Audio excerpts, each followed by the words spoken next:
За ингээд сайн байцгаана уу? Подкастын маань ээлжид нэгэн дугаараар их сонирхолтой зочин оролцож байна. Алс холын Европоос Европт ажилд амжирдаг онлайнаар битээр ичнээ танил өндгөө маань оролцож байна. За өндгөө ингээд өөрийгөө үзэгч түмэндээ танилцуулаач хөө. За сайн байцгаана уу. Сайн байна. За юуны өмнө өөрийнхөө үзэж дуртай шимтэж үздэг удам залгасан тээвэрчэд гээд энэхүү подкаст контентэнд орж байгаа доо. Туйлын баяртай байна. За тэгээ миний нэрийг Баян мөнхийн Үнэр амгалан гэдэг. Тэгээд ер нь бол олон найз нөхдийн маань нэр бол өндгөө гэж дууддаг нэр байгаа. Тэгээ Европын холбооны улсад ажиллаж амьдраад нэг 4 жил 7 сар болцсон. Монголдоо нэг ч ирээгүй байж хаад. Одоо энэ чи ирсэн сууж байна да. Одоо тэгээд хоёлоо онлайнаар харилцаад ер нь одоо хил давах гэж шүү. За ингээд нэвтрүүлэгт оролцсноо гэж яриад одоо тэгээд их хурдан шуурхаа харилцаа холбоо тогтоогоод нэвтрүүлэг эхэлж байгаадаа би их баяртай байна. Одоо подкастын агуулгын хүрээнд одоо удам залгасан тээвэрчд гэж явж байгаа. Одоо тэгэхээр дээшээ аав өвөө энтрээ дурсаа те ер нь яагаад жолооч болох сонирхолтой болов тэр дурсамжаас хүн үзэгчтэй хуваалцаж байна. За тэр дурсамжаас хуваалцах юм бол ер нь бол өөрөө их багтаа ер нь их автод сонирхолтой. За авт ер нь механик тал руугаа ер нь их сонирхолтой хөлт байсан. За тэгээд удам талаасаа гэх юм бол манай ээжийн аав нь Бадрах гэж тээвэрчин жолооч хүн байсан. За тэгээд тэр хүн маань одоо геоди зуул уурхаа. За тэгээд баазад жолоочуудыг амжилттай хийгээд явж исэн. Мундаг тээвэрчин хүн байдаг байсан. Тэгээд намайг баг байхад бурхан болчихсон. Тэгээд ер нь бол аав талаасаа гэвэл бас Пүрв гэж хүн байгаа. Төв аймгийн Ухтаал цайдам нутгалдаг. Тэгээд бас Монголын меблийн үйлдвэрт насаараа ажилласан. Мундаг буурай байгаа. Тий.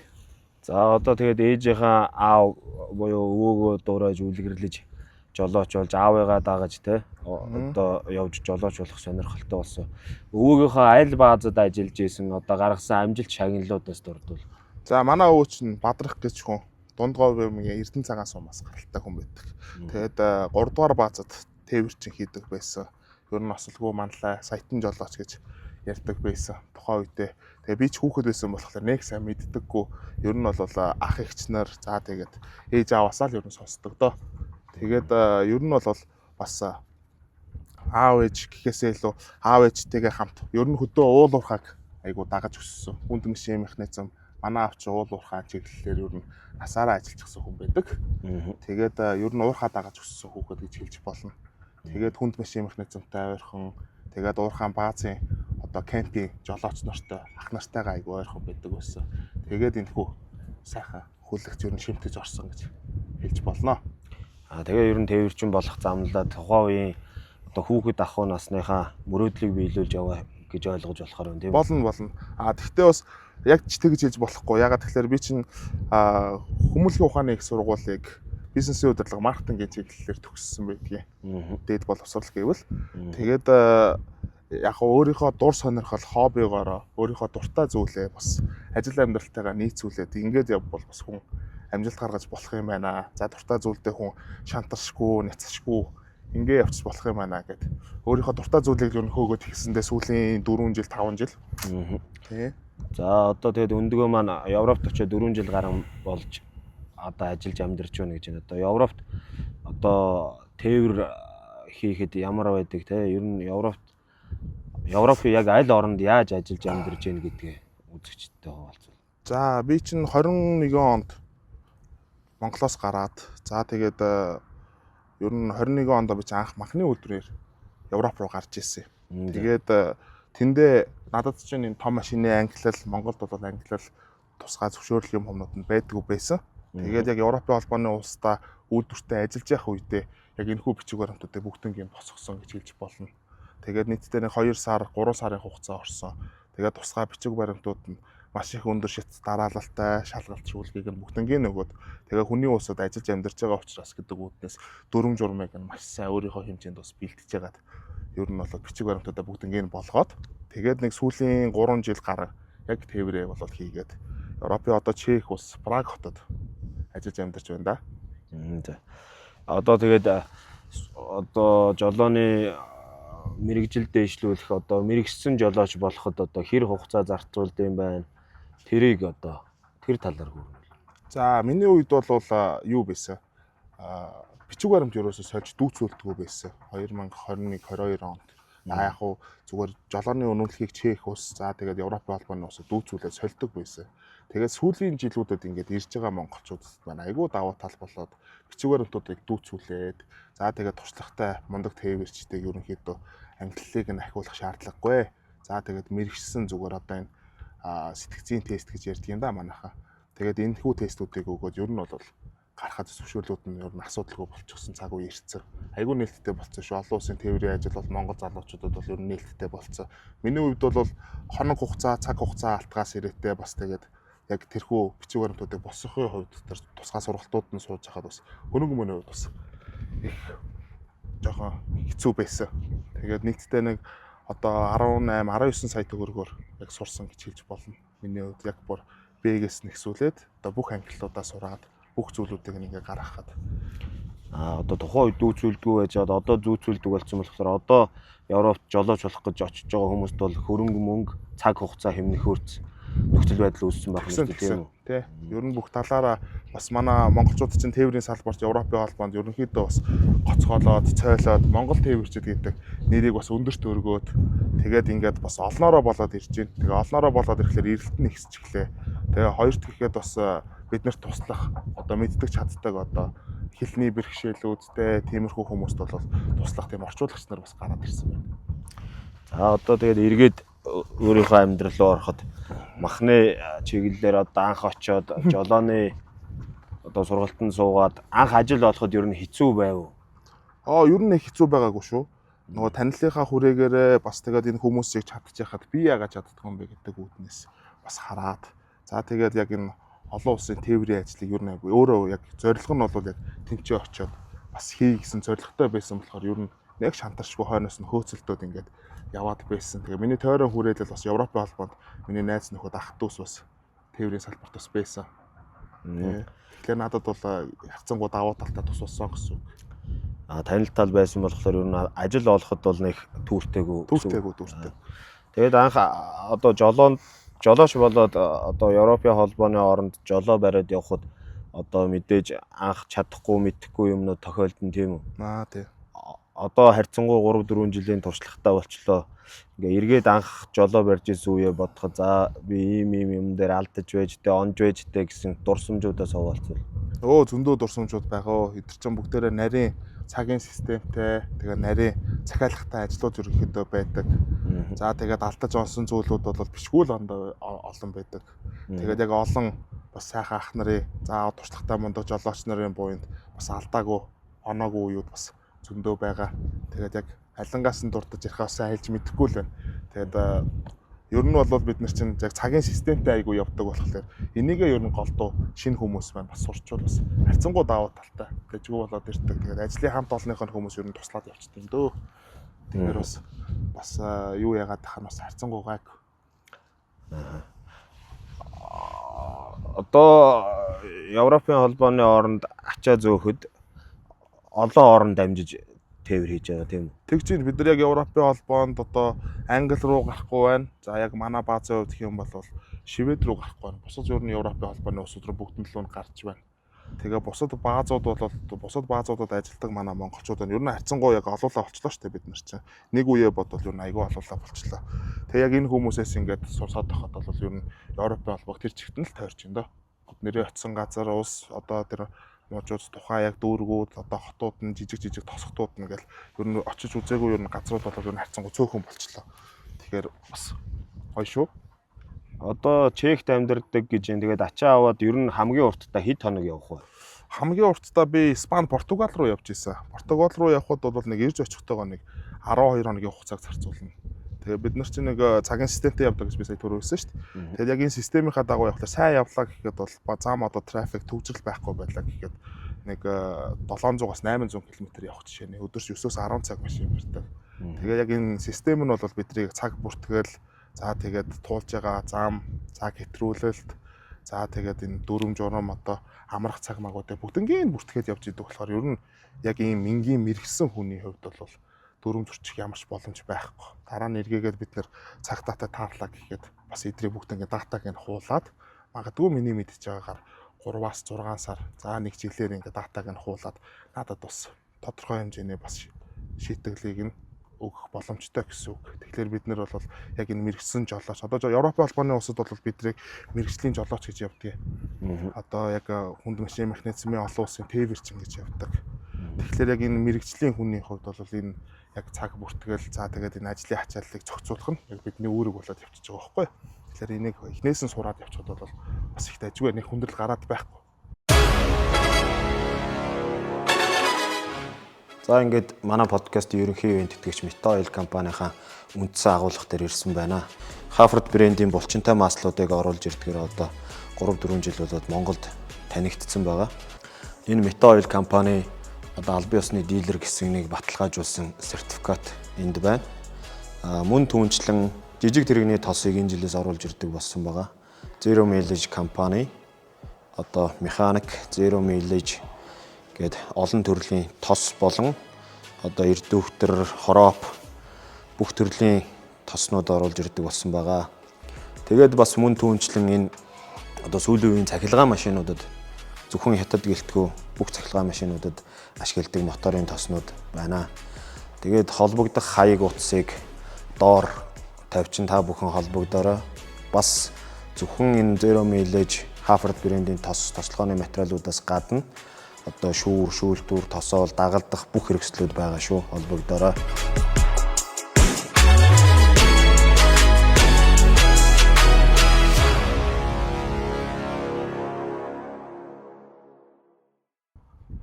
Одоо тэгээд за саяны цаг бүртгэлийн систем гэдээ явсных өдөрт 9 цагаас дээш ажлууд одоо хүн ядрах учраас тэгж явахгүй гэд хязгаарлалт тавьж байгаа тийм үү цаанаасаа. Цагаас гадна километрийн заалт байдаг одоо мэдээж хурдандаа тохируулаад явахлаар нэг 7-800-аас дээш явах боломжгүй болох бах тий. Бид нэр хурд хэтрүүлэх боломжгүй. Бас энэ нөгөө нэг бидний бас нөгөө таахо систем гэдэг байгаа. Энэ таахо юу чинь систем чинь бидний хурд хэтрүүлж байгааг нь хүртэл бас давхар хянжээдэг. Одоо хурд хэтрүүлэх гэхэд 30 секундээс илүү боллоо гэхэд миний машины хувьд гэхэд бол анхааруулга өгвөл дээр одоо таахо систем дээр алдаа заачлаа гэж хэлж болно. Тэгэд алдаа заачлаа гэхэд одоо бид нэр яг полиц контрол руу цагтаагийн одоо үйлчлэг рүү орлоо гэхэд юу ячдаг. Торгуул өндөр хэмжээний торгуул авах жишээ нэ.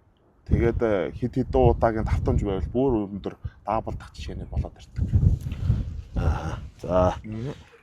Одоо тухайн үедээ цагдаатай таараагүйгээд нэг хурд хэтрүүлэх ч юм уу эсвэл цагаа хэтрүүлэхэд дараа нь цагдаа датагийн одоо шүүж тэрэндээ хариуцлага тооцдог байх нь шүү дээ. Тэгэхээр ер нь бол ном журмаа ягштал биелүүлж ижил одоо зөв боловсон явах гэдэг шүү дээ. Одоо манай Монголд чинь заа яах вэ гэж өнгөртөг юмуд байдаг шүү дээ. Өнөөдөртөө зүгээр юм чинь гэдэг.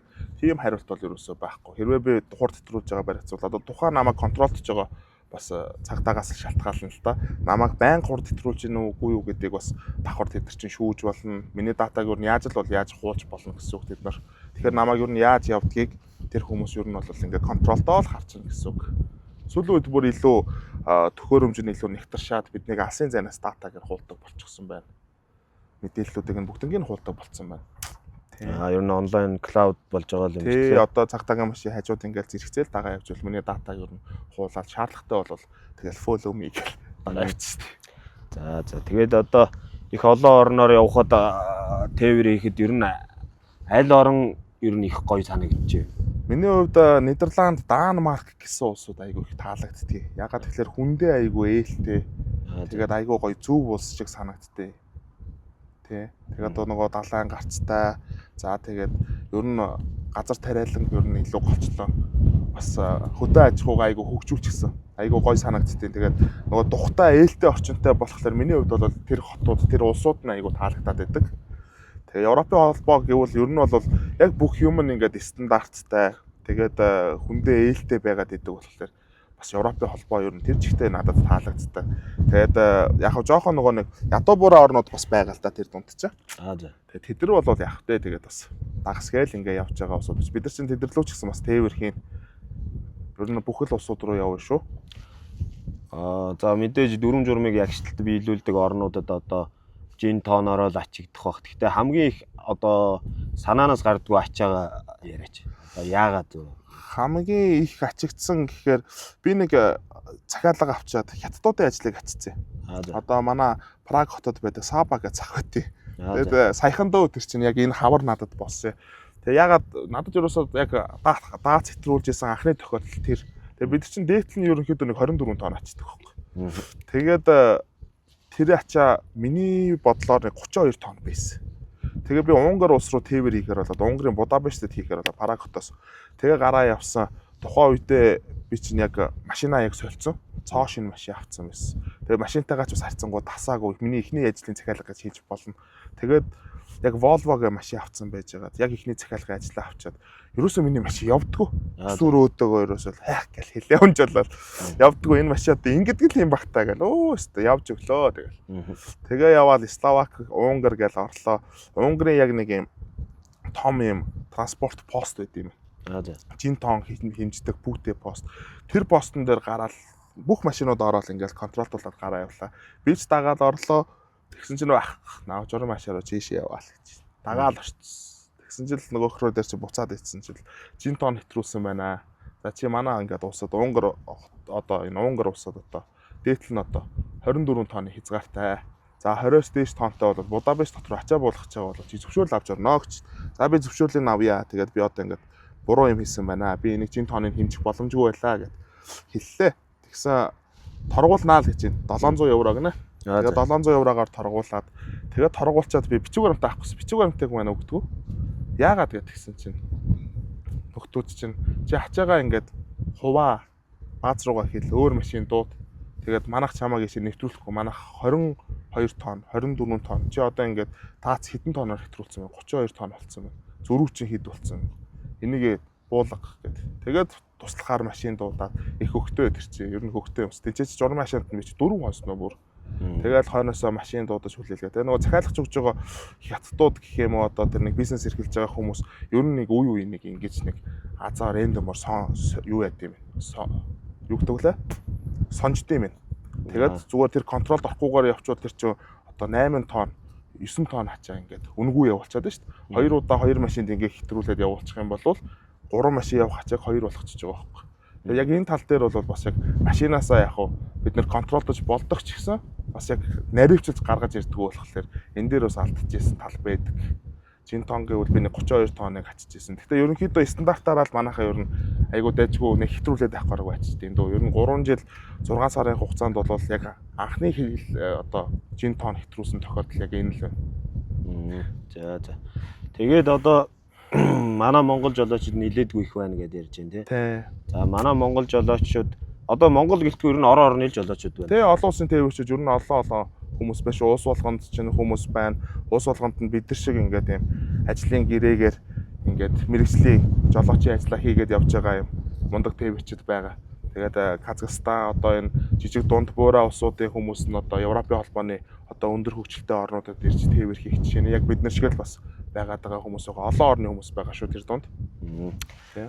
За манай монголчуудын одоо ялгарх давуу тал за энэ дээр анхаарчвал зүгээр дээ гэж боддог сэтгэл болцож. За манай монгол жолооч нар яг тээврийн салбарт яг онцгойлж бүр ингээд бүр гоё гарч ирдэг юм гэвэл манай монгол жолооч нар машинаа их цэвэр цэмцгээр машиндаа их арчилгаатай за цаг тухайд нь сервисийг нь хийлгүүлцдэг. Ер нь машиндаа ер нь их хайртай ундаг. Яг ингээд европ жолооч нарыг хараад байхад тэд нар чи их ер нь жоохон бас их муухай. Ер нь бас нэг юм компани өмч гэсэн үүднээс ханддаг. Манайхан бол харьцангуй өөрийнхөө юмсыг ингээд өөр юмсыг хандаад одоо жижиг сажиг сервисүүдээ заавал сервис гэдэг хавгүйгээр өөрөө хийгээд явцдаг. Одоо европ жолооч нарын хувьд гэх юм бол жоохон скил дутуу гэж хэлж болно. Монгол жолооч нарын хувьд бол скил өндөртэй. Жижиг сажиг сервисүүдийг нь ажлуудыг нь ерөнхийдөө зогсоохгүйгээд жижиг сажиг одоо эвдрэл гарлаа гэж бодоход бол тэр доорны янзлаад гараад явчих жишээ нэ. Тэрэн дээр аяг үнэлэгдэж ирдэг. Тэгээд монгол жолооч нар бол одоо олон улсын логистикийн компаниуд одоо ер нь сүүлийн жилүүдэд харьцангуй үнэлэгдэж ирсэн шүү. Сервис гэдээ ярьсных одоо юу гэдэг замд одоо ямар гэмтэл гарвал одоо сервис дуудах вэ? Одоо жишээ нь дугуй хагаруул өөрснөө солиод нөхөд хөдлөөд явах уу? Нөхөж хөдлөөд явна гэж байхгүй. Бид нар чинь запас явж идэг. Гэхдээ компаниас шалтгаалдаг. Тэгээд миний ажиллаж байгаа баазын хувьд гэх юм бол одоо миний машины хувьд гэх юм бол бүр запас дугуйч байдаг. Надад бүр данхраатч байдаг, торцооч байдаг.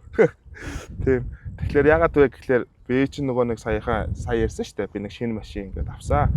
26 оны 2 сард ингээд Теслаасаа шинэ машин хүлээж аваад тэгээ явсан. Тэгэхээр энэ машины даатгалын систем гэж бас өөрөө байна. Тэгээд даатгалын систем нь айгүй хөгжчихсөн болохоор одоо үйлдвэрээс гарах одоо яг энэ баталгаат хугацаанд дуусаагүй учраас биднэрт бүр дугуйч харах тийм юу байхгүй гэж үздэг байхгүй. Тэгэхээр дугуй агарлаа гэсэн тохиолдолд одоо тэр манай одоо дилер худалдаж авсан дилер компани даатгалтаа хэлээд тэр даатгал одоо энэ чинь дугуй нь хагарсан байна. Тэгээд очиж солиорой гэж. Ер нь бол нэг хугацаа алдахгүй хүрээд ирд юм уу. Замын хажууд өрн зогсож явахад бол миний хувьд бол дугуй агарлаа гэхэд сервис рүүгээ хилээл. Тэгээд сервис маань бол ороод даатгалын сервисийг явуулаад дугуйг нь сольж өгөөд солих шаардлагатай бол солиод нөхөх шаардлагатай бол нөхөд явж. Гэтэ ер нь нөхөн гэдэг ойлголт бол баг байдаг дүү. Европод бол тий. Зам харгуун гайгүй болохоор одоо дугуй хагарах одоо магадлал бага болохоор одоо тэр дилер компаниуд нь тийм итгэлтэй даатгалын одоо баталгаа өгж байгаа юм шүү дээ тийм үү? Ер нь зам харгуу ер нь сайтай учраас тэгдэг. Одоо тэгээд ер нь тэгээд сервис эртэл зам дээр хүлээгээл байж ах уу? Ер нь аюулгүй байдлаа хангаад тэгээд бидний баримтлагдаг зарчимч угаасаа бусдын хөдөлгөөнд ерөөсөө саадуулахгүй бол тэгэл болоо байхгүй.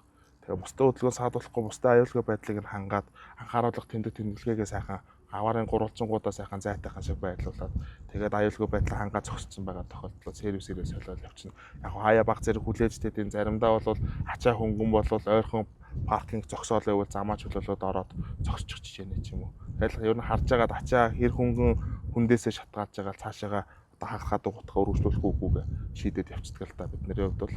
Мэргэссэн жолооч гэхлээр одоо жолооч бол зөвхөн жолоогоо барих үүргээл баг хүлээдэг байна шүү дээ тийм үү? Ер нь бол жолоогоо барих хаяа бол тэгээд ачиж буулгах, юмд нь туслах тэгээд яг уу бас машиныхаа бас дутуу гацагдaltaй юмнуудыг нь тэр доор нь компанида мэдгээд өөрчлөлтөн сэргийлэх арга хэмжээ, сервисүүдийг бас тэр доор нь хийлгүүлээд явах. Одоо нэг анивчих одоо гэрэл ингээд анивчлаа гэхэд тэрийг бол ер нь мэдээллийнхаа ер нь платформ руу шууд өгөөд яваад тахын ер нь харьцангуй зөв гэж үздэг юм. Миний хувьд бол би яг шуурхай шийдвэр гаргахаасаа илүү өмнө нь ингээд сэргийлээд за миний ийм юм болохгүй байгаа шүүгээ сэргийлээд сервис дээрээ очиод одоо өөрийнхөө диспетчер дээрээ өөрийнхөө яг ийм салбар хариуцсан дарга дээрээ очиод би өөрөө хийлээд яваад байдаг. Манай монгол жолооч нар бүгдээрээ тэгдэм дөө. Одоо тэр байгууллагын соёл байх нь шүү дээ. Учирсан сэргийлээд өөрийнхөө аюулгүй байдлыг чангаж байна. Энэ олон түмний бас үнэтэй цайтай эд хөрөнгө амь насыг ингээд хамгаалаад бид нар чи хариуцлагатай байхгүй болохгүй шүү дээ гэдэг үднээс даймаа ялангуяа бид нар чи бас Монголдоо бас ингээд Монгол хүмүүсийнхаа нэр төрийг ингээд аваа явж байгаа. Тэгээд хүний нутагт ажиллаж байгаа гэдэг үднээс иймэрхүү юмн дээр бол бид нар хариуцлагатай байхгүй болохгүй гэж үзтээ. Тэгээд энэ чинь бол том машин механизм чинь бас зүгээр энгийн жижиг тэр шиг ер нь бол биш. Бас ер нь л тал контролууд ер нь жоохон тооцооллууд их шаарддаг. Тооцоолол их гаргаж хандахгүй бол тэгэл за яах вэ гэдэг үүднээс хандах юм бол тэгэл явахгүй шүү дээ.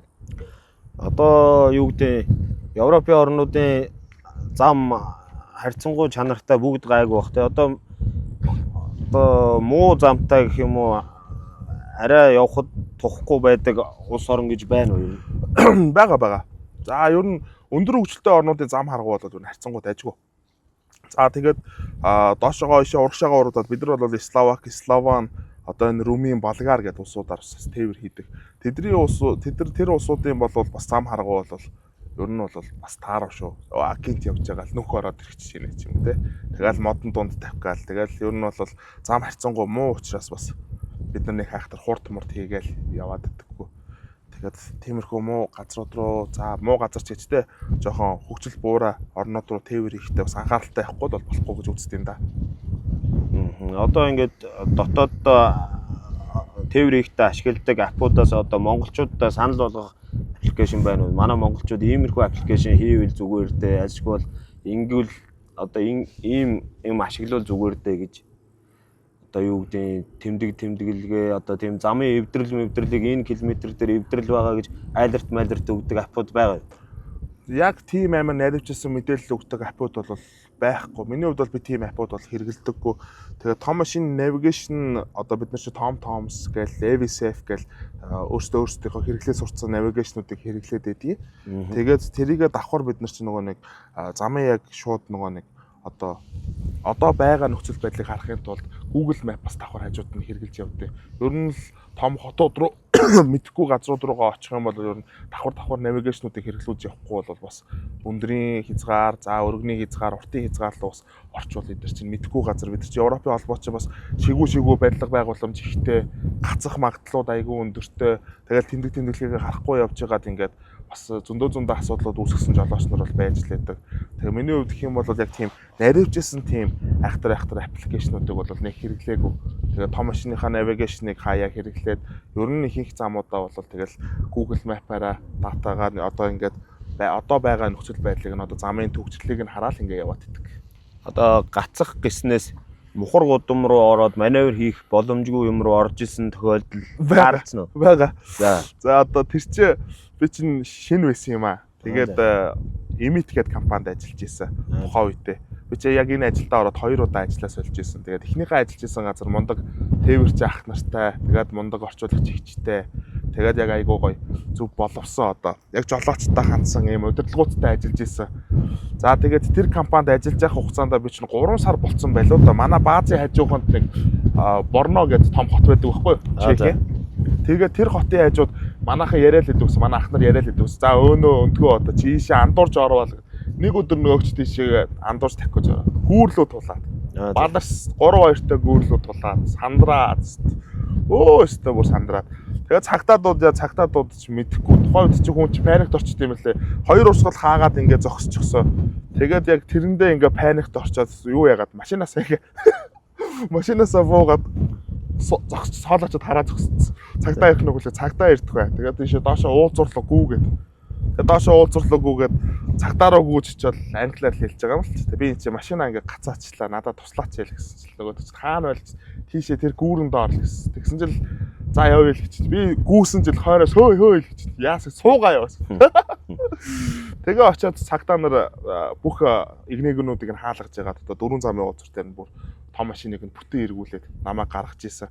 Бүр машина хол парк гэж тавьчаад нөгөөдөг чинь бичиг баримтаал барайл буцаал машина одоо аюулгүй газар тавьчаал хүний хөдөлгөөс хаадлахгүй газар аваад тавьчаал бичиг баримтуудаа бүгдийг шүүрж аваад тавьгаал очсон. Тэгсэн чи юу хийж байгаа юм бэ? Би ингээ танд үзүүлэх гээд л гэсэн чинь яваач л гэл. Авгандаа нөгөөч торгуулах гэдэг байхгүй. Яг иймэрхүү тохиолдлууд бол зөндөө олон жолооч нарт бол гардаг юм өө. Тэгээд зарим нэг нь бол бас яг шуурхай арга хэмжээ авахгүй одоо жоохон анхааралгүйгээсээ болоод ч юм уу бас дээврээ ч юм уу бас машин тэргээ гэмтэж байгаа тохиолдлууд байдгийн.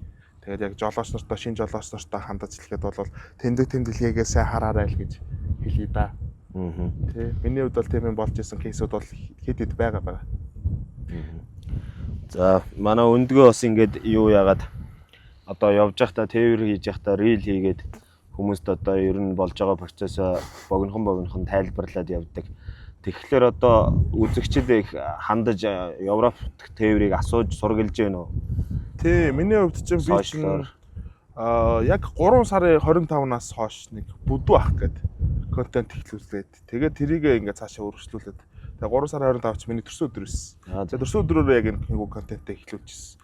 Тэгээд жижигхэн юм цуврал бичлэгүүдийг тэгээд шинэ жолооч нарт хандсан юм зөвлөгөө маягийн юмнуудыг өгөөд бид нар чинь нэг тоогоонд л байгаа бас нэг улсын иргэд нэгэндээ бас мэддэг чаддаг юмнуудаа зөвлөөд өгөх юм бол бас дараачийн хүмүүстээ хэрэгтэй юм болов уу гэж би бодоод тэгээ мэдээлэлээ жоохон дутууд болмог байгаа юм чинь ингээд за хүмүүсийн нэг хайхтар мэддэг юмыг нэг хэлээд авахгүй. Гэтэ ер нь байнгын ягчдаг дүрмүүдийг бол хэлээд авах нь зөв. Манай монголчууд чинь за яах вэ гэж л үздэг юм чи тэ. Тэгээд хүмүүс надаас их асуунаа.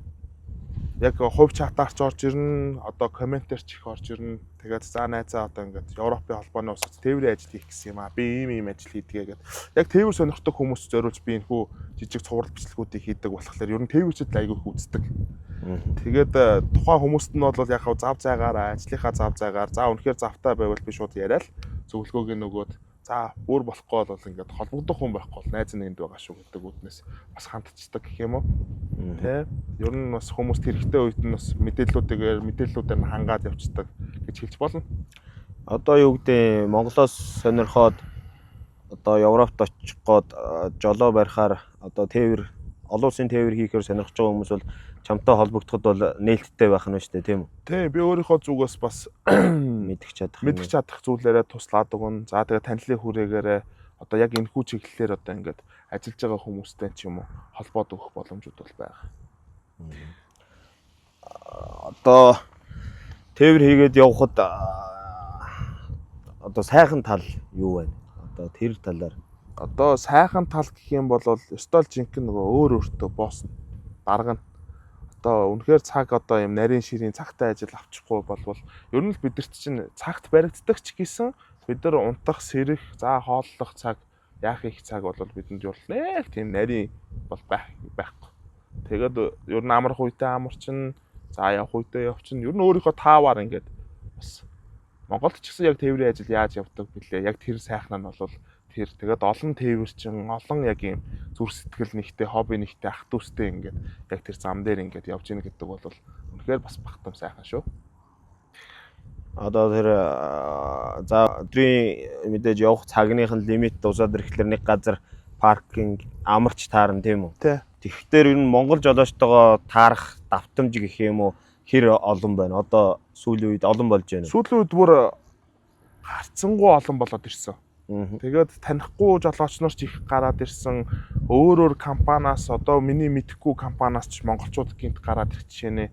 Тэгээ энэ тэнд явж байхад одоо монгол хүн үгээл хоорондоо мэдлэл ингээ өнгөрч байна. Тэгээ бид нар чинь нөгөө хаана явж байгаа мэддэг аппликейшнийг хэрэгэлдэг. Тэгээд ер нь ихэнх жолооч нар ер нь тэр аппликейшнууд нь байдаг. Найзуудтайгаа ингээд ураад ингээд хамтдаа ингээд бөөнөрөө байждаг. Одоо тэр баазын тэр жолооч тэнцээ явж ийн ч юм уу те. Тэр логистикийн тим жолооч тэнд явж ийн гэдэг. Одоо би жишээ нь ингээд Германы 6 дугаар зам дээр явж байхад одоо Диан гэдэг логистикийн залуучууд одоо миний уртхан талд байж бол хоолцоо хийгээд хүлээж явах жишээ нь. Яг ийм нэг юм гоё боломжтой болсон хэм маягуудаас үе харагдтiin. Тэр надад их сайхан санагддаг. Хоорондоо буу халаад тэгэл ирэх хүмүүс юм чинь тэгээд хоорондоо буу халаад ажил мэргэжлийнхаа сонир сайхныг яриад тэгээд ойр дуулцаагүй найз нөхдүүд бол ойрдоо сайхан уулзаал бас яг ийм давтамжууд бас айгүй их гардаг. Миний хувьд бол бас тэгэл найз нөхөдтэйгөө одоо манай мөнхөө гэж найз байдаг. Энэ найзтайгаа бас ер нь нэг зам дээр айгүй их таардаг хөтөөрч. Тэгэл ерөөсө хоёр талтай огтлцоол гэрлээрээ мэдчлээд монгол жолоочоо хараад ингээл таах юм бол бид нар чинь зүгээр сүйд майдал болно шүү дээ ер нь. Ашигладаг аппликейшн ер нь хаана явж байгаа локейшнийг тодорхой заадаг болохоор за бөөнөрөө тэнд цуглая гэж холбоо барьж тогтож уулзч болдог юм байна. Тэгэл өөрсдийн гэсэн яг нөгөө бааз дээр очиж зогсох юм бол нөгөө баазын жолооч нар нь ч ороод ирнэ. Тэгэл бөөнөрөө сайхан юу яана. За энд явж ивэл түр хүлээж ич юм уу те. Чиний ажлын цаг байгаа бол на ажлын цагаа одоо ингээд өнөөдөртөө энэ апплчгаа өнөөдөртөө хангалттай. Одоо миний ажлын цаг дуусах чинь чам дээр би яваад очие. Тэгэд яг болцоод уулздаг үеуд бол гардаг. Монгол жолоочууд гэрлээрээ дохиж мэдчилдэг гэснээс европчууд хоорондоо яаж мэдчилдэг? Бас ер нь гэрлээрээ тохиол дуут тохио бас өгөлцөөл мэдчлэл өнгөрдөг. Тэгэл гараа тохиолцоол бид нар чинь бас айгуу тэгээ сонортой явдаг учраас тэгээд хин хаана явж байгаа ч бас ерөнхийдөө гадарлаж байгаа. За тэдний компанийн тэр хаваар явдаг ч юм уу. За тэр хүмүүс тэрнгээр ажил томилоод аваад явцсан байлээ. Одоо би Германд явж ивэл одоо Франц руу явж байгаа хүмүүстэй зэрэгцээд явах жишээ нь ч юм уу те. Тэгэхээр бас нэг тал руугаа гарчлаа гэхэд жолооч нар буцахтаа бас нэг талаасаа л бөөнөрөө л орж ирдэг гэсэн үг. Ер нь зам нийлээд явах жолооч нар, монгол жолооч нар хаа хүртэл явж байгаа вэ гэж асуугаад зам нийлэх юм бол тэгэл бид нар чи бөөнөрөө л тавхилтын шүү дээ. Тэ. Одоо гадны жолооч нарын өөр одоо монголчуудаас ондоош соёл гэх юм уу тийм юм ажиглагдаж байна. Нэг хайхтар ажиглагдахгүй миний хувьд. Гадны жолооч нар бол бас нөгөө найз нөхдөөрөө ингээд явж идэг адилхан хүмүүс юм чинь. Тэгээ миний ингээд анзаарч харсан юм гэх юм бол би яг энэ олон улсын тээврийн салбарт ингээд орж ирчээд тэгээ манай Монгол тээврийн хүмүүс байгаа тий. Тэнгүүт яг энэ тээврийн салбарт байгаад байгаа хүмүүс бүгдээрээ нэг юм айгуу гоё за эрэгтэй ч эмэгтэй ч айгуу хүн чанар сайтай юм шиг санагдсан. Ягаад тэгэхээр одоо нэг тийм миний машин тэрэг саатлаач юм уу инфляц юм уу надад жоохон тусламж хэрэг боллоо гэхэд хин үгүй нь бас тэгээд үгүй гэж хэлдэг сонгот бол бараг байхгүй шүү. Чадгаараа туслаад өнгөрнө. Тэгээд яг энэ нь бол надад бол нэг хүн хэлж ийсэн. Тэгээд бид нэр одоо гадаад усуу хүмүүсч бай. Бид нэр адилхан юм тээвэрчин хүмүүсээ гэдэг надад Азербайжан нэг хүн надад саяхан хэлсэн. Тий. Нөгөө зовлон жаргалын мэдээд одоо тогоонд нь шанагдаад ирсэн болохоор бие биендээ зогсоод тусалцгааж штэ тий. Аль орных нь хамаа авахгүй тээвэрчэнд бол бие биендээ тусдаад юмтай байна тий. За одоо Азербайджан гэдээ ярьсных одоо сүүлийн 2 сарын хугацаанд хийж байгаа Адарматай тээвэр рүү орё. Одоо яагаад Монголдоо ирэхээр болов тий. Одоо ирэх хэрэгтэй транзит тээврийн одоо энэ хойно зогсож байгаа машинаараа ачаад ирсэн байна. Тэрнийхээ одоо тэр санаа хаанаас гарч ирв эхлэл хэсгээс нь эхлээд явал. За тэр санаа ер нь бол миний яг тээврийн салбарт орж ирснээс хойш миний бодлын гүнд яваа л хэлсэн. Тэгээд тээвэр хийж яваад сүүлийн 1 жил би чи нөгөө Монголдоо ирээгүй бас нэг нэлээдгүй хугацааг өнгөрүүлчихлээ. Ер нь Монгол руугаа явъя гэж бодож байгаад. Тэгээд онгоцны плед захиалах гээд байж хат. Тэгээ яг гинтийн шийдвэр болсон л доо. Тэгээ гинтийн шийдвэр болоод за ер нь Монгол руугаа юм транзит тээвэр хийж үзье. За тэгээд ер нь яг өөрийнхөө нутаг руу өөрийнхөө яг юм унд шийдэлдэг юм трактай ер нь яваад үзэхэд би ер нь яах вэ гэд ер нь амьдралынхаа бас нэг гой сонирхолтой хуудсыг нээх ер нь бодол төрөөд эхэлсэн. Тэгээд яг сүүлийн нэг 4 сар яг энэ ажил руугаа яг чиглээд орсон л доо миний хувьд. Тий. Тэгээд Евразийг холбосон яг энэ тээврийг ингээд хий гэдэг бодлыг бол ер нь айл эртнээс л бодоод ирсэн байсан гэсэн үг. Яг холбосон тээвэр гэдэг нь яг өмнө нь баг зэрэг явж ил байсан баг. Одоо дайны нөхцөл байдлаас болоод харьцангуй тийм өмнөх шиг хялбар биш болчиход байна гэж яригдж байгаа тийм үү? Тэ сая л яваад би мэдлээ. Анх удаа явж байгаа учраас бас нэлээд чадахгүй мэдхгүй юмнууд дутуу төлмөг юмнууд бас нэлээд гарлаа. Би ч бас тэгээд тухайн үедээ бас би ч бас жоохон түүхий байна даа гэж бодож ирсэн үед ч гэсэн гарч илээлээ. Тэгээд одоо тээвэр эхэлснийх одоо бүр яг өрнөл хэсэгнээс нь л явъя л да. Яг одоо машин жиргүүлээ хаанаас аваад ачаагаа хаанаас ачаад яаж ирв гэдгээ хүмүүс жоохон дэлгэрэнгүй сонирхолтой байж магадгүй. За тэгээ. За одоо энэ хойно харагдаж байгаа машиныг Словак улсаас авч ирсэн. За хойно нөгөө чиргүүлийг нь Чехиас авч ирсэн. Тэгээд хооронд нь ухсраад Чехийн Праг хотоос ерөнхийдөө гараагаа ихсэн гэж хэлж болно. Тэгээд ачааг нь бол Болгар улсаас ачиж ирсэн. Тэгээд ачаан жоохон саадтай жоохон тим ажил байсан. 10 сараас хойш ерөнхийдөө гатцсан байсан ачааг нь Болгар улсаас аваад. Тэгээд хүмүүс нөгөө нэг бас яг надтай л адилхан бас дөнгөж явсан хүмүүс байж таарсан юм уу? Яасан хил гайл дээр жоохон олцлогдоод зогсцсон гатцсан байсан ажил гэх юм уу?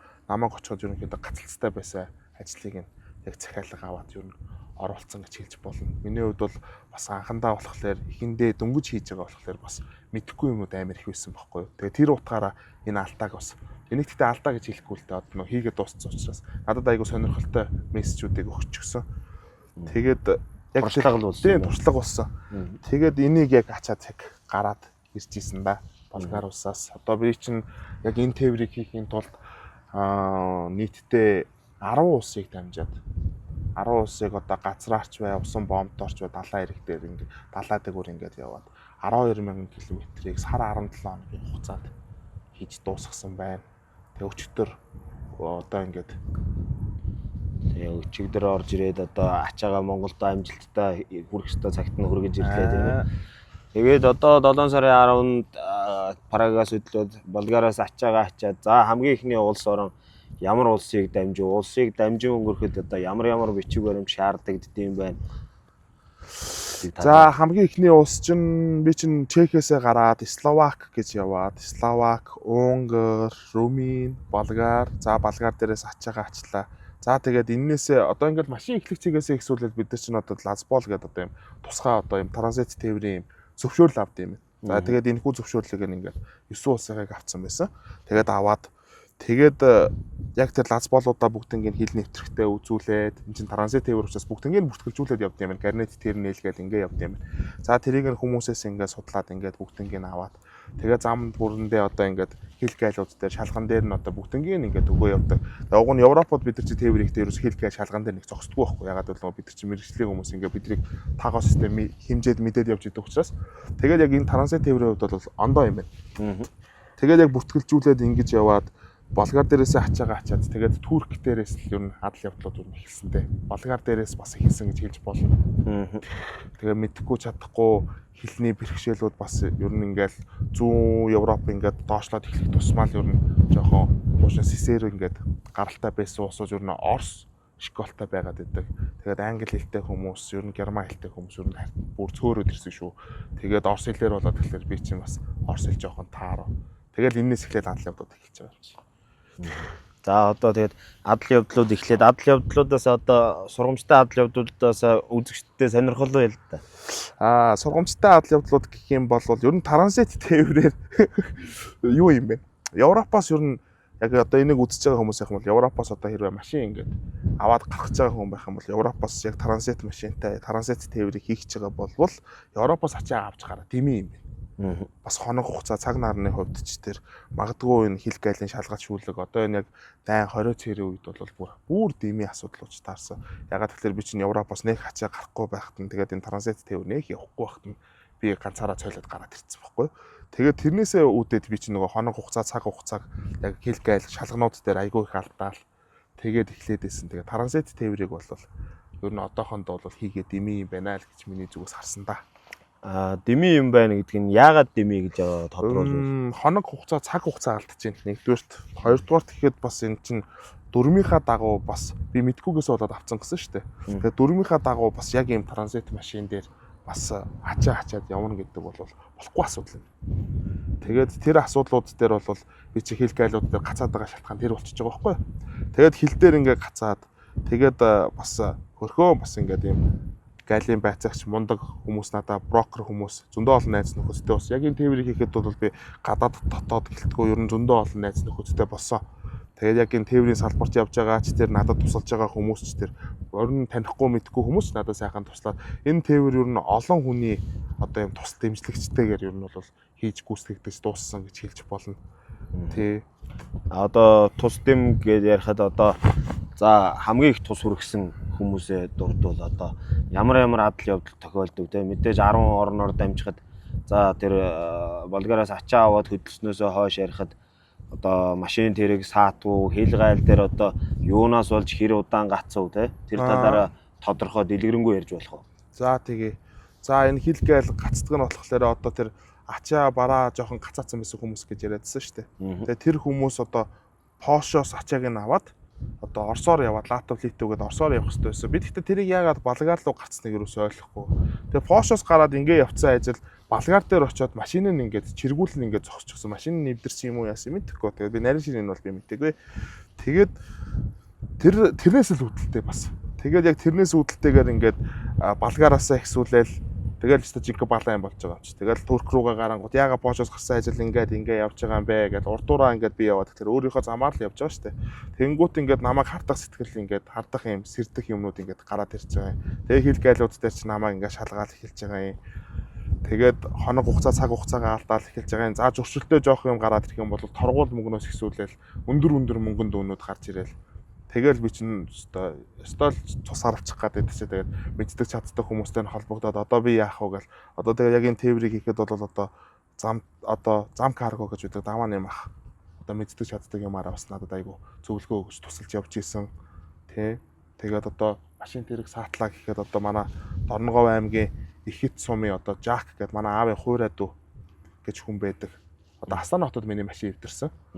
Казахстан руу орж ирж яваад тэгээд Астана хот руу орж ирээд эвдэрэхэд би чи 4 хоног саатсан. 4 хоног саатахад яг тэр ах руу шууд холбогдсон. Тэгээд тэр ах руугаа шууд холбогдоод тэгээд над руу бас ингээд хамаатныхаа хүмүүсийг явуулж тэр хүмүүс нь надад айгүй уриалгах ингээд гэр бүл шиг ингээд хандаж гоё надад туслаад тэгээ өөртөө ингээд юм хэлний бэрхшээл байхгүй тэр усад нь би ингээд тэр хүмүүсээр бас ингээд гар хөл хийлгүүлээд орчуулга хийлгүүлээд ингээ явхад миний машины яг сервисүүдийг нь бүгднгийн сайхан хийж өгөөд надад бүхэл бүтэн 4 хоног зориулаад одоо тэр хүмүүс сайхан туслаад явсан.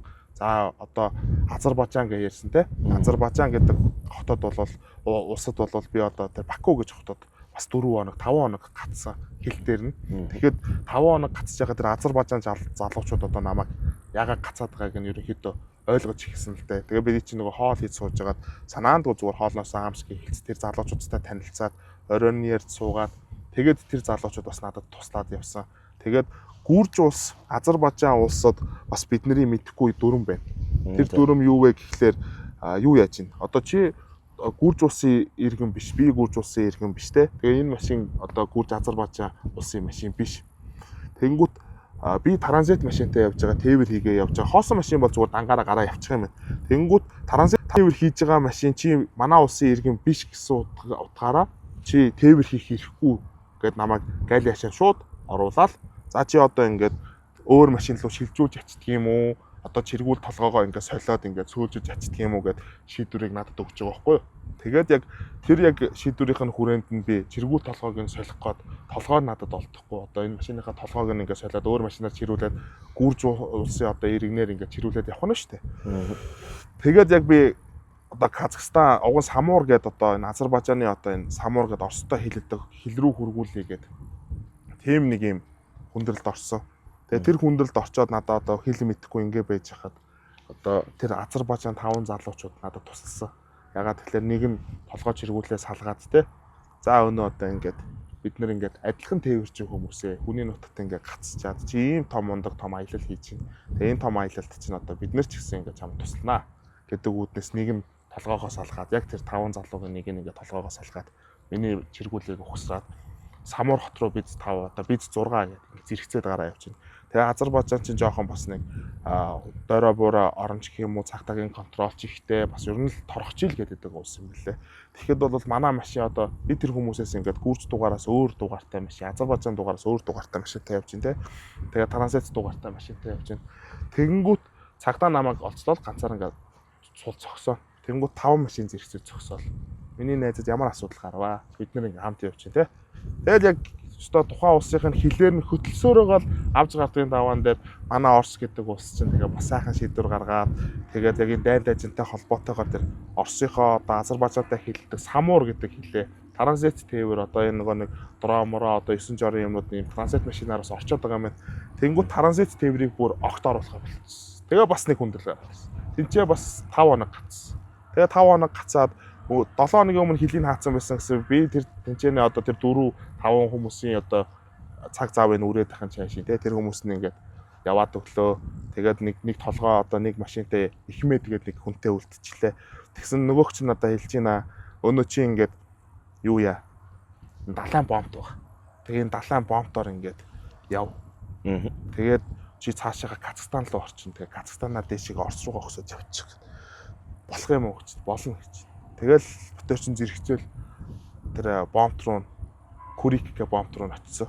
Тэгээд Азербайджаны Курик гэх бомб руу очиод тэгээ нөгөөч намайг хөргөж өчөөл бүх юмыг мен жинтан болгоод усан онгоц бомбн дээр ингээд хүрэхэд бэлэн болгоод үлдээгээл явсан. Тэгэл би цаашаага 3 хоног усан онгоцоо хүлээж жагаад тэгээ усан онгоцон дээр ачигтаал. Тэгэл Казахстан руу гарсан да 12 цаг 14 цаг усан онгоцон дээр явсан юм. Тэгээд нөгөө яг тэр их газрын хүн чинь далаа дээр гараад халингаалт хийчих чинь орой болоо салхи гиссэн чинь зүгээр дотор руу гараад. Тэгээ ямар ч бас нэг мөрөөдлөө биелүүлсэн. Тэр мөрөөдөл юу вэ гэхээр нөгөө хөлөг онгоцон дээр машинтайгаа гарч үзэх. Тэр задгаа даалаа дээр Каспийн тэнгисэн дээр гараад үзчихсэн бас нэг мөрөөдөл биелчихсэн. Тэгээд Казахстан гэдэг юун дээр очлоо. Одоо Казахстаны одоо Актай гэдэг хотын хажууд байдаг бомбн дээр очсон. Тэгээд тэр бомбн дээр очоод би нөгөө нэг лазбол зөвшөөрлө гэж тэгжсэн. Надад 9 зөвшөөрөл байсан гэдэг. Тэгээд нөгөө Самуур гэдэг хилийг хаагдчихна гэж би бодоогүй учраас 9 зөвшөөрөл авчихсан. Тэгээ 9 зөвшөөрлөөс надад Казахстаны зөвшөөрөл дутчихж байгаа байхгүй юу. Тэгээ бомбтоос нь буугсан Казахстаны зөвшөөрөл байхгүй наваа буулгахгүй. Бомбтоос нь гарч чаддгүй.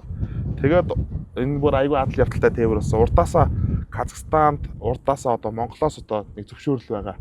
Тэрийг аваад одоо ахыгаа аваад хүрээд ирээ. Тэгээд авчруулж ийсэн.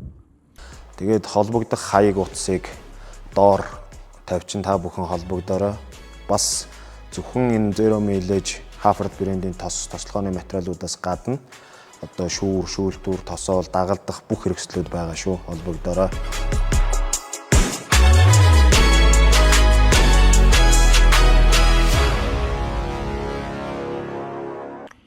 Казахстанаар дайран өнгөрөх тооцоололгүй байсан чинь одоо Азербайджан, Орос хоёр хилээ хааснаас болоод далаагаар явж одоо мөрөөдлөө биелүүлж дээрээс нь өөр асуудалтай тулгарсан байх нь шүү дээ. Тий, бас нэг тооцоолоогүй асуудалтай тулгараад тэгээд ахыгаа дуудаад тэгээ ах маань ч бас цаг хугацаа алдахгүй намайг ингээд ийм тавчуу явж байгаах ч бас ойлгож ирсэн. Тэгээ ах маань нь өстой айгүй хурдан шууд бараг маргаашийн тийж захиалаа. Тэр зөвшөөрлийг нь ерөнхийдөө бэлтгэсэн байсан.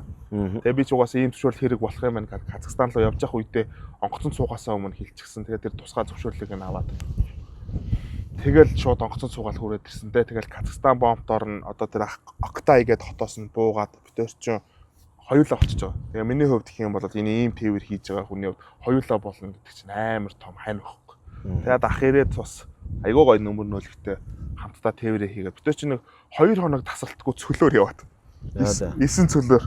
Казахстанд уу? Тэ Казахстаны тэр доогуур нь айгүй их хийсэн зүйлтэй юм байл шүү дээ. Хүн яаж юм дэр тийм юмэр тийм өнгөн алдсан барилга байгууламжтай тийм хатаж уургасан тийм хожуул ургамалтай нэг мал амтан байхгүй нэг тийм сонин газраар 2 хоног явал. За энд машин эвдрүүлстэй баглах юм байна да гэж бодоо явж ирсэн арай манай машины хувьд гэх юм бол эвдрэл бол харьцангуй гайгүй явсараа түрээд ирсэн. Тэгээд Астана хот руу орж ирэл яг тэр нөгөө миний яриадсэн эвдрэл гарч ирсэн л дээ. Хоёлаа хоол идчихээ гараад ирсэн машин ерөөсөө ах тасгаа болчихсон. Тэрөөс өөрийнхөө компьютер формат системийг тэр чигтэн компьютерээс өөрөө delete хийгээд устгацсан.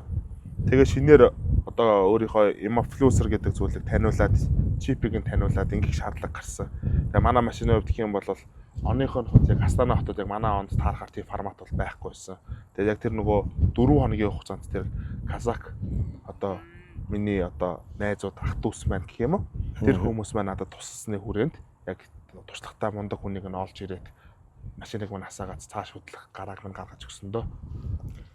За тэгээд Астанагаас машинаа янзлаад хөдлөөд Оросын нутг руу ороод Оросын нутагт ер нь адал явдалтай учрав. Оросын нутагт нэх айхтар адал явдалтай учрааг учирсан юм байна. Бид ч Оросын нутг руу ороод ямар ч бас баримжаа байхгүй хоёулаа. Тэгэл Астана өстой сайхан ах дүүс юм боо энэ чинь тэгэл сайхан байж байгаа л тэгэл маргааш нь бараг тэр Пармадорф билүү. Тэр усаар нь тэр хотоор нь дайраал. Тэгээд Орос руу орхол. Тэгээ Орос руу орсноос ихсүүлэл бэрхшээл нь юу вэ гэсэн чинь Орос бүх одоо платформ системүүдийг бүгдийг хаачиж одоо Instagram, Facebook, за тэгээд сошиал платформудаа бүгдийг нь хаачиж. Тэр амар бэрхшээлтэй байсан. Тэгээ хоёрдугаар тэгэхэд бид хоёр ямар ч тийм дата сүлжээ байхгүй. Тэгээ тэр нь яаж байгаа гэхээр одоо би л ойлгохдоо хүний тайлбарыг сонссон. Одоо тэр дроморон ч одоо сүлжээгээр л явж байгаа шүү дээ. Тэгээд тэр сүлжээ одоо SIM, eSIM юмуудыг бүгдийг нь хаацсан юм. Тэгээ гадны иргэн тийм SIM авах боломжгүй болчих. Одоо улсын одоо тийм дугаар одоо Орос улсын дугаарыг одоо авах боломжгүй болчих. Бид өөр ямар ч интернеттэй болчих та харилцаа холбоогүй болчих. Тэгэл өстө жинхэнэ нөгөө 20 дугаар зууны тээвэр эхэлж байгаа юм л та. Өстө тэмдэглэгээ хараал, замын салдаг хараал. За тэгээд газрын зураг хараал. Тэгэл ихээс хүн амтнаас одоо яаж явах вэ гэж зөвлөгөө аваад ч юм уу те. Тэгэл ихээс. Тэгэл битэр чинь Оросоор явж байгаад айгуу гоё нь бас тэгээд нэг 2 дахь эвдрэл гарсан. Тэр 2 дахь эвдрэл юу вэ гэхээр дугаа гарсан. За. Тэгээд дугаа гарсан. Би ч дугаа гарслаа одоо яана запаасаа 50 да гэж бодоол эргээд харсан. Битэр шүнжин явж байгаад өглөө яг зогсчоод. Тэгээд өглөө яг зогсчоод дугаа гарснаа өдөр сэрээд мэдчихэж байгаа. Тэгээд сэрээд мэдчихэнгүүтлээ за одоо дугуугаас олж тавь өдөө энэ хүн амтнаас одоо юу яа. Түлхүүр багч хэрэгтэй бол одоо хэрэг болоод авах нь үст тэгээд болчих واخоо гэл. Буугаал эргээд тас дугуйцсар. Дугуйцсар хажууд дугуй өвтөрсөн. Тэгэл шууд дугуйцсар руу орж ороод дугуугаа сайхан янзч юм бэл сайхан янзлуулаад. Орос бол ер нь харьцангуй бас юуны хувьд бас гайгүй байсан. Тэгээд өндөр даваа ураалын нуруу тэгэл тэр культүкийн даваа маваа гэж байд юм аа. Тэрнгээр бас гоё явсан.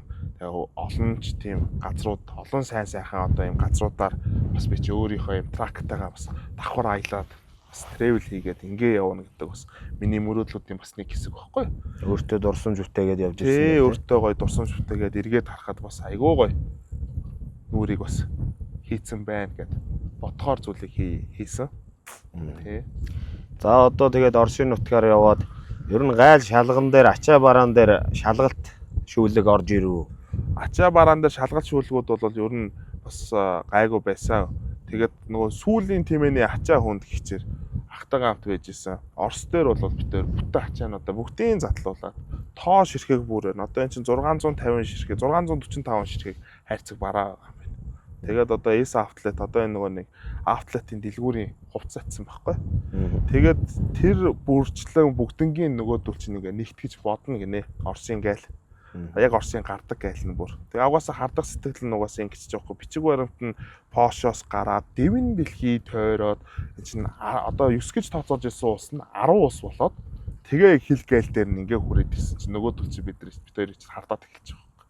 Тэгээ бүх ачаа баруунтаа буулга гэдэг. Тэгээ баахан нөгөө нэг өндөр түнтэй шатцсан хүмүүс чи яах вэ? Тэгээд ачаануудаа гүрүү шиг хөсөлөх хөөс түгэй л. Тэгээ өөртөө сайхан буулгах. Өөстөө нөгөө нэг хайрцагтай балиаттай юмудаа өөртөө сайхан буулгаал. Тэгэл 645 он ширхэг хайрцагтай юм яг бүрчлэн тааруулна гээл тэгж чинь. Сүүлдээ бүр нөгөөх нь бүр илүү нарийн шалгалт хийх болоод эхэллээ. Яйлх бүрээр нь чи ингээд юу бүрээр нь бүтээгдэхүүн бүрээр нь ялгаж тавиал гээл намайг тэглээ. Тэгэл бич тэр орон хямарчж байгаа ч. Ингэж аймаар зам туулчихэд сүүлд нь ингэх байсан юм уу. Тэгэл ахтайгаа яриад за одоо яах вэ? Тэгээ бас харцсангуу гайгүй өнгөрцөө. Тэгээд яг тэр шалгалтын хүрээнд бол нэг ахтар дүрм зөрчигдсөн, тийм тоо ширхгэн зүрсэн юм байхгүй учраас хоёр байцагч ирээл за хайрцагтай юмнуудыг нь буцаагаад аччих гал нохоо оруулж шалгаал. Тэгэл ингээл юмнуудыг нь нэлээ үзэж шалгаж байгаа нэг бүтэн өдөр болсон. Тэгээ сүүлдээ бид хоёр чинь дуусахгүй болоод эхлэнгүүт нь хоёр ачаагаа аччих тэгээ. Гар гинэ. Яаж гарах вэ гэдгсэн машинаа үлдээгээд яв.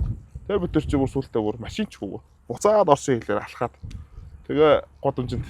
Тэгээ яаж годомжинд харах вэ? Хоёлаа буудал танаад.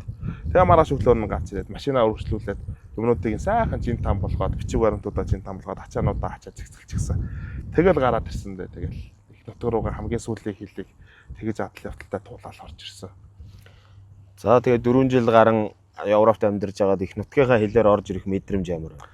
Их нутгийн хилээр орж ирэхэд бол үнэхээр сайхан байсан. Миний хувьд бол бүр айгүй тийм багтам гоё энэ үнэртэж байгаа агаар би ч одоо энэ үнэртэж байгаа агаарыг тэгээд энэ сайхан нөгөө мөнх хөх тэнгэрээ тэгээд энэ өргөө удам тал нутгаа хараад баясаал шүү дээ. Тэгээ их нут руугаа орж ирэхэд манай гайлын байцагчаас ихсүүлээл их нутгатаа тавтаа морил их орондоо тавтаа морил те. Тэгээд эхлэхэд бол үнэхээр гоё санагдаж байгаа юм шүү дээ. Хамгийн гоё мэдрэмжүүдийн нэг бол их нутгийн хилийн дээсийг алхаад яг өөрийнхөөрөө болж эхэлнэ гэдэг бол үнэхээр гоё юм бэл. Тэгээд би бусад орнуудад явж байхад ягаад гэвэл би гадны иргэн гэдэг учраас очор дараалалч бас өөртөөхөө ус иргэдэг ингээд аваад би жоохон гадуурхтаад байсан санагдсан. Тэгснээр би өөрийнхөө их нутагт ороод ирсэн чинь манай Монгол байцагсан ямар гоё андч байна те. Бүх юмнуудыг ингээд гоё бүгдийн дэлгэрэнгүй тайлбарлаад би уг нь хэл болгон дээр би анх удаа явж ийн гэж хэлдэг байхгүй. Би анх удаа явж байна надад зөвлөгөө өгөөч гэж хэлдэг байхгүй. Тэгэхээр манай Монгол одоо ингээ байцагснаар тийм үү. Бүгднгийн ингээ сайхан чи одоо ингээд энэ бичиг баримтуудыг ингээд энэ лүү очиод ингээрээ. За энэ эрдэнэтгийн лүү очиж дуусаа буцаж ирээд надаас бичиг баримт авах айгүй гоё. Тэгэл их нутгийн тэгээд бүр сайхныг нь бишрээл би чинь дотроо өстө жинхэнэ нөгөө шар ус нь босоо.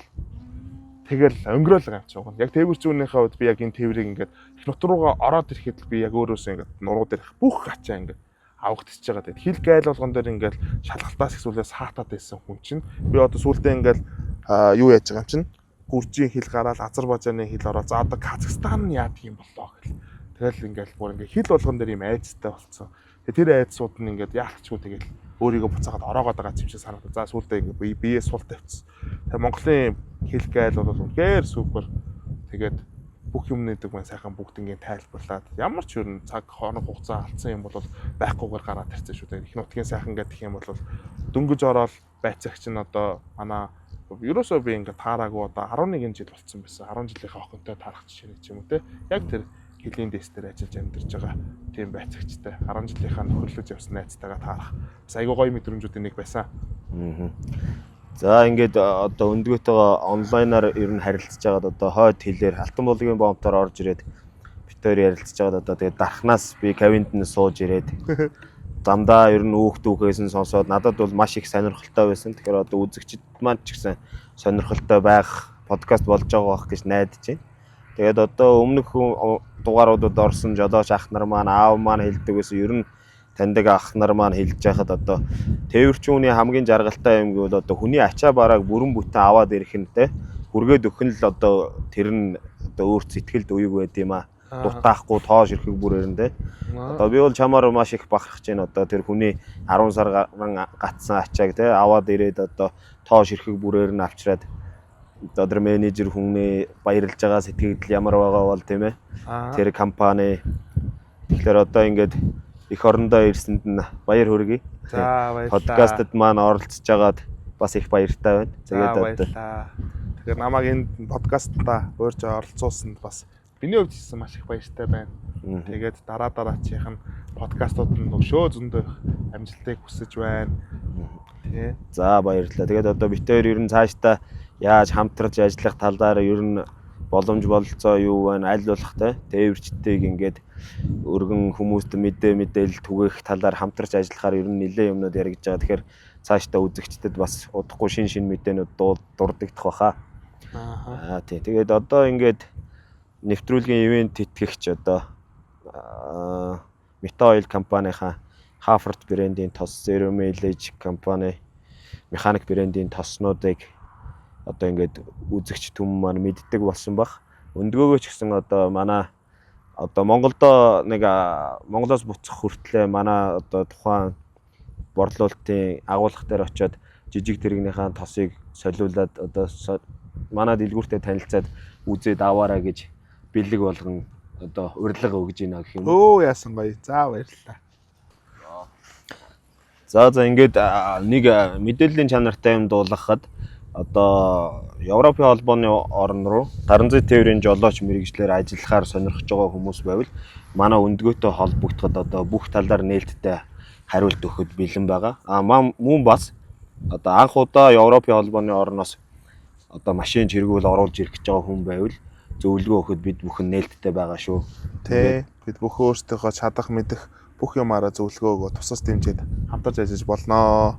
За одоо ингээд подкастынхаа доор тайлбар хэсэгт өндгөөгийнхаа сошиал аккаунтуудын линкийг тавьчихна. Бүгд тэгээд манай өндгөө рүү холбогдцоогоорой.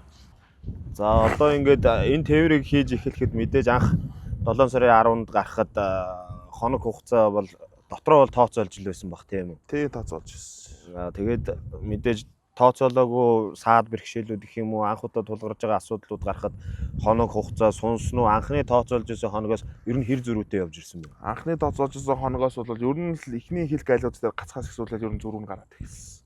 Тэгээд яг энэ болгон дээр ингээд зөрүүгээ ингээд тооцоол би чи ингээд өөрөө хоног хугацаа цаг хугацаа алдаад байгаа. Би чи өөрөө яг Европт одоо хойно ажил байгаад байгаа тий. Давхар ингээд энэ ажлыг ингээ хийгээ явуулчлаа. Тэнгүү цаг хугацаа алдаад эхэлж байгаа байхгүй. Тэрэн дээр айгу сэтгэл санаа зовёртой болол. Тэгээд сэтгэл зүйн хувьд докторгүй болол эхэлж байгаа юм л та. Мэдээж одоо Европт ажилласаа амралтаа аваад ирсэн үү, чөлөө аваад ирсэн үү? Тий, амралт чөлөөгөө ерөнхийдөө хослуулаад түрээд ирсэн гэж хэлж болно.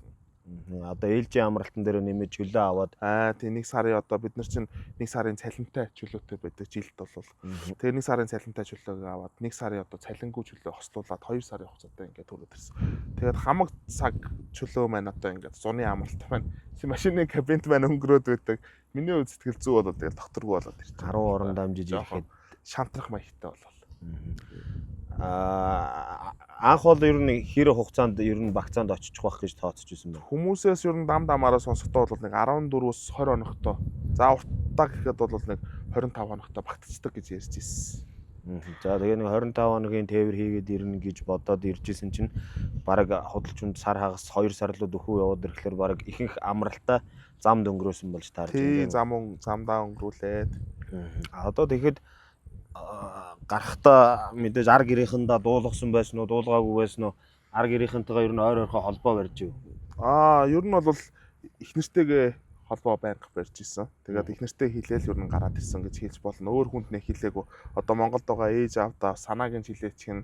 За тэгээ энэ хүмүүс намайг анх удаа хийж байгаа гэдэг үднээс бас эрс дургуутсах байх гэж бодоод одоо тэнд байдаг бас нагаз ихч одоо хүмүүстэй бол ерөөсө хилээгүй жоо чимээгүйж гараад ирсэн.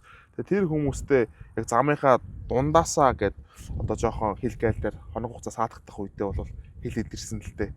Тэгэл тэр хүмүүс чинь сэтгэлийн зовирууд нь эхэлж байгаа. За тэгээд энэ өргөн уудам одоо энэ хол зайны тээврүүд бол арт нь бол үнэхээр санаа зовоод эхэлсэн.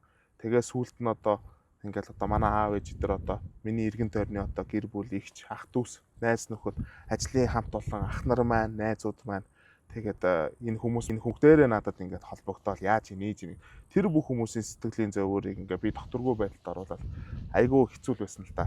Тэгээ яах вэ тэгээд тэр хүмүүсийн бас дэмжлэгтэйгээр тэгээд энэ тээвэр би хийсэн чинь маш олон хүмүүсийн дэмжлэгтэй. За тэгээд энэ машин захиалагч одоо энэ манай Бацуух ах байна те. Тэгээ энэ машин захиалагч Бацуух ах. Тэгээ энэ хүмүүсийн бүр маш олон таних мэдхгүй гадаа дотоод за тэгээд миний хамаатан садан, элхэн садан найз нөхөд хуурай ах дүүс ажлын хамт олон бүгдээрээ сэтгэлийн дэмжлэг өгөөд чи чадна гэд. Тэгээд яг энэ бүх тээврүүд чадхаараа өстой эрвэхээрээ бүгд зүтгэсэн. Яг хийх ёстой юмудаа бүгднийг хийгээл тэгэл надад тусалж байгаа хүмүүс маань ч гэсэн тэгээ бүгдээрээ л айгуу гоё сэтгэлээрээ хандаад энэ тээврийг бас хийж дуусгасан. Тэгээ миний хувьд гэх юм бол бас олзуурхууштай зүйл нь гэх юм бол би өөрөө хорооллын эцсийн хөвгтөхгүй. Хороололд төрж өссөн. Ер нь хүүхэд ах уцаа хороололд өссөн гэж хэлж болно. Тэгээ яг энэ тээвэр хорооллын эцсийн 29-р байрны хажууд буусанд бүр амар олзуурхаад байсан. Тэгээ одоо найзууд нь хилээр орж ирснийг мэдэнгуутаа өөдөөс нь тосч ирсэн те бид нар дундаа уулзсан. Их нэртэй хилээд гарч ирсэн гэхээр одоо гэр бүлийнхаа хүний талаар товчхон дурдвал одоо Чех цуг амьдарч байгаа тийм. Тий, манай гэр бүлийн хүн бол одоо Чех улсад ажиллаж амьдардаг тийм эмэгтэй байна. 11 настайгаас эхсүүлээд амьдарсан. Ер нь бол унган гэж хэлж болно. Тий. Тэгээ миний ард бол ер нь байнга л намайг дэмжиж идэг тийм ундаг эмэгтэй байна да. За. Нөө нэг Европын улс орнуудад одоо тоглолтоор очиж байгаа артистуудад ивент зохион байгуулдаг гэж нэг цухсгонд орж ирсэн шүү дээ. Тэр талаараа хүмүүс төрвөл одоо сонирхолтой болов бас. Тийм. Бид нэр сүүлийн 1 жил 2 жилийн хугацаанд TMJL ивент гэж пэйж хуудсыг ажилуулад за тэгээд сүүлийн үед Европын холбооны улсуудад ирж байгаа хамтлаг дуучид, уран бүтээлчид, нэвтрүүлгүүд за энэ бүх хүмүүстэй бүгднтэй хамтарч ажиллаад сүүлийн 2 жилийн хугацаанд ирсэн ер нь бүх хүмүүс бид нартай хамтарч ажилласан. Тэгээд хамтрах ажиллах хамтралын хүрээнд бол бүгдээрээ сэтгэл ханамж маш өндөр, сайхан ах дүүс, сайхан найз нөхөд болоод дуусцгаасан. Тэгээд бүгд ер нь хоёр талдаа сэтгэл ханамж өндөртэй дуусцгаасан да. Тий. Тэгээд тийм юм хийдэг. За тэгээд ер нь Европт одоо артистаар очих байгаа, жолоочоор очих байгаа. Ер нь тань тал мэдлэггүй хүмүүс өөл манай өндгөө тослоход бэлэн байгаагаа илэрхийлж байгаа шүү. Тий. Өндгөө нь байна everybody гэж. Холбоод өгөх гүүрэн болно шүү гэж хэлж болноо. За. Баярлалаа. За, баярлалаа.